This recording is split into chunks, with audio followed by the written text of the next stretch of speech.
Bollywood superstar Salman খানকে ঘিরে ভক্ত ও পাপারাজিদের আগ্রহ সবসময় তুঙ্গে থাকে, তবে তার মেজাজ কখন কোন দিকে মোড় নেয় সেটি অনুমান করা বেশ কঠিন বলেই মনে করেন অনেকেই।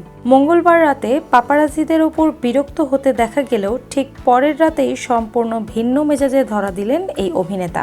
ভারতীয় গণমাধ্যমে প্রকাশিত তথ্য অনুযায়ী বুধবার রাতে অভিনেতা রিতেশ দেশমুখের নতুন সিনেমা রাজা শিবাজি এর সাফল্য উদযাপন অনুষ্ঠানে উপস্থিত হয়েছিলেন সালমান খান। অনুষ্ঠানস্থলে সালমানের গাড়ি পৌঁছানোর পর থেকেই সেখানে জড়ো হন অসংখ্য পাপারাজি। তবে আগের দিনের ঘটনার পর সবাইকে বেশ সতর্ক ও শান্ত দেখা যায়। ভিডিওতে দেখা যায় সালমান গাড়ি থেকে নামতেই কয়েকজন পাপারাজ্জি হাত জোর করে তার কাছে ক্ষমা চাইতে শুরু করেন। মঙ্গলবার রাতের আচরণের জন্য তারা অনুতপ্ত বলেও জানান। পাপারাজ্জিদের এমন আচরণ দেখে প্রথমে কিছুটা বিস্মিত হন সালমান খান, পরে তিনি নিজের নিরাপত্তা রক্ষীদের সরিয়ে তাদের আরও কাছে আসতে ইশারা করেন।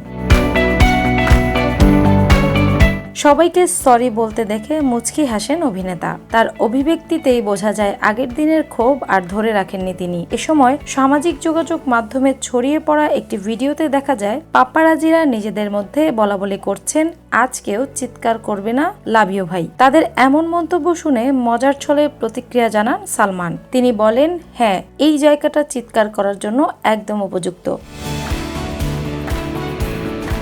পরে আবারও যখন কয়েকজন পাপারাজি আগের রাতের ঘটনার জন্য ক্ষমা চান, তখন সালমান খান রসিকতা করে বলেন, আরও জোরে বলো, তোমাদের কারো আওয়াজ ঠিকঠাক শুনতে পাচ্ছি না। তার এমন খুনসুটি ও রসবোধে উপস্থিত সবাই হাসিতে ফেটে পড়েন। পাশে থাকা রিতেশ দেশমুখকেও তখন হাসতে দেখা যায়।